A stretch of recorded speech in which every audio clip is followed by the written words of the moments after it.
최근 우크라이나 사태가 악화되면서 러시아가 유럽을 상대로 본격적인 압박을 가하기 시작했는데요. 그것은 바로 천연가스 공급을 끊겠다는 것이었습니다. 유럽은 현재 천연가스 최대 공급처인 러시아에게 40%를 공급받고 있는 것으로 알려져 있죠. 하루아침에 절반에 가까운 가스 공급처를 잃게 생긴 이유는 서둘러 다른 거래처를 물색하고 있는데요. 이러한 상황에서 현재 전 세계는 대한민국 조선업계에 도움의 손길을 요청하고 있는 상황입니다. 과연 어떻게 된 일인지 자세하게 알아보겠습니다. 최근 미국과 러시아가 우크라이나 사태를 둘러싸고 첨예한 갈등을 빚고 있는 가운데 러시아는 유럽연합에 대한 최후의 강경수단으로 보복 차원에서 언제든지 가스 공급을 끊을 수 있다는 의사를 밝혔는데요. 이에 따라 발등에 불이 떨어진 이유는 가스 공급처의 다변화를 본격적으로 추진하고 있는 상황입니다.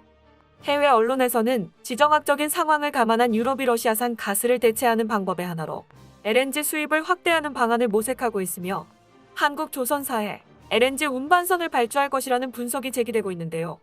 이러한 추측에는 지난 시간 동안 한국조선업이 쌓아온 신뢰와 성과가 뒷받침되고 있죠.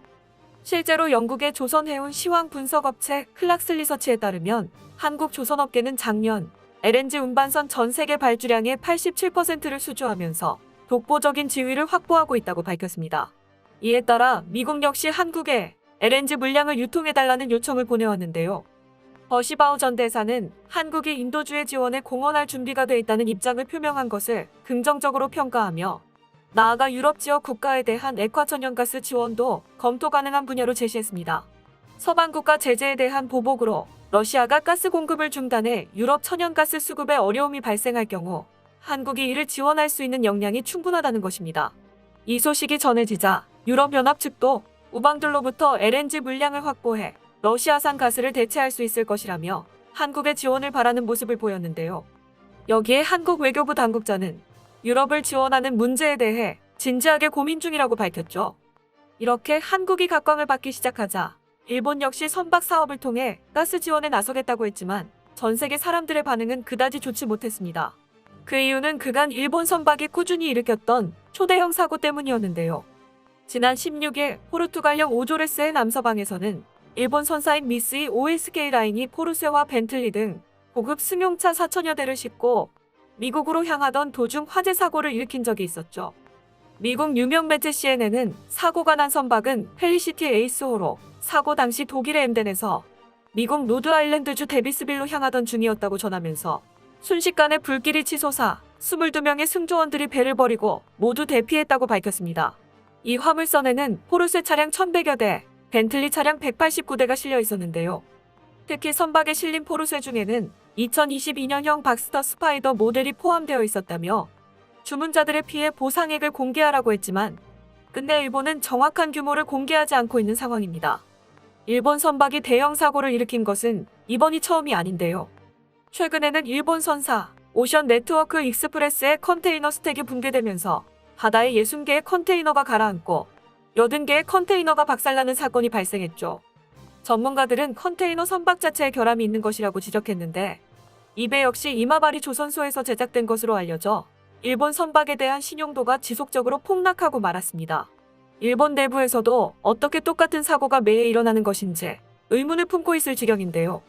일본 매체는 선주들에게 신뢰를 주지 못한다면 이는 발주 감소로 이어지고 일본 조선업 침체의 악순환이 될 것이라고 지적하며 일본 조선사들이 LNG 운반선 등 고부가 가치 선박을 모조리 한국에 빼앗길 것이라고 우려를 표했습니다.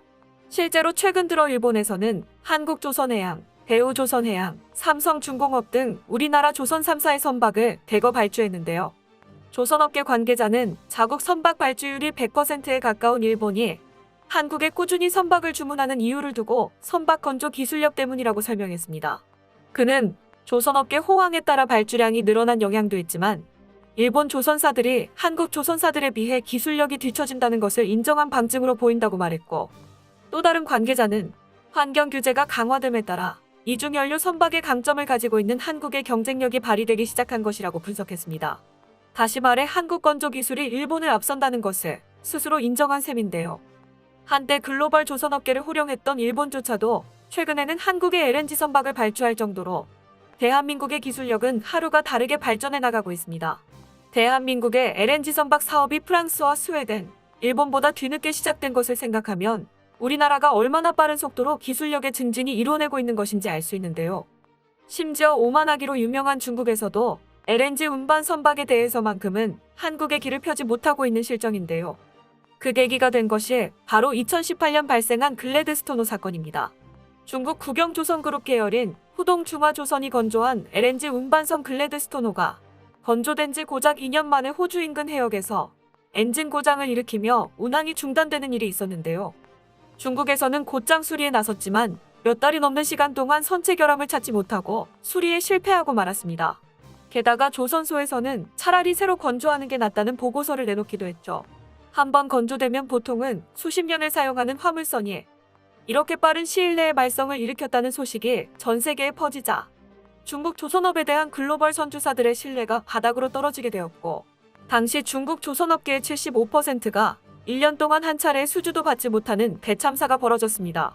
이렇게 주변국들의 선박 사업이 잦은 결함과 사고를 일으키면서 해외 커뮤니티에서는 일본과 중국의 선박이 종이배가 아니냐는 조롱을 하기도 했는데요. 이 와중에 우리나라의 선박은 신의 방패라 불리는 이지스함과 충돌하고도 멀쩡하다는 소식이 들려와 전 세계를 발칵 뒤집어 놓았습니다.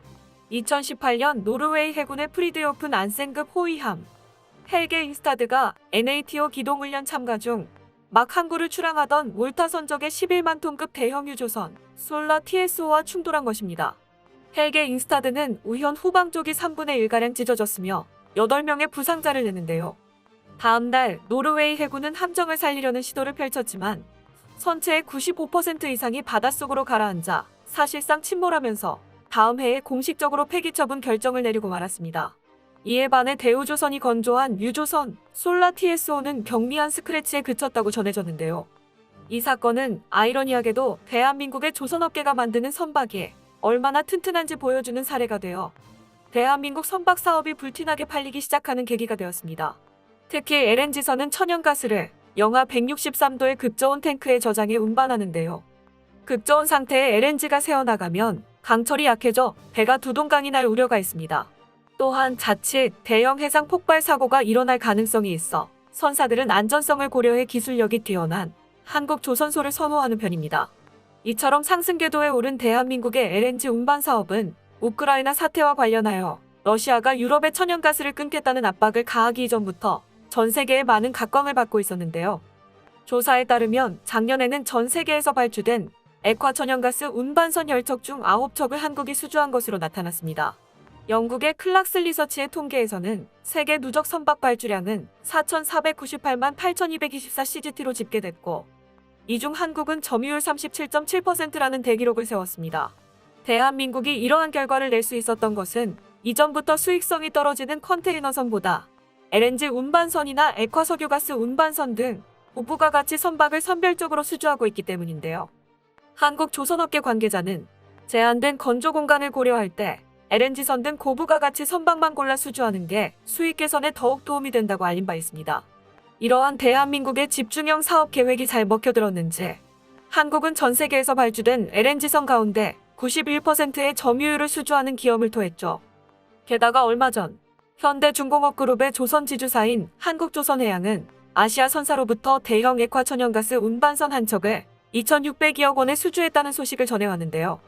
이번에 수주한 선박은 17만 4천 세제곱미터급으로 전남 영암의 현대삼 호중공업에서 건조되어 2024년 하반기에 선주사로 인도될 예정입니다. 이로써 한국조선해양은 현재까지 총 37척을 수주해 43억 7천만 달러에 달하는 수익을 내었고, 연간 수주 목표량 25%를 달성했습니다. 이번 LNG 운반선의 수주는 그 의미가 아주 특별한데요.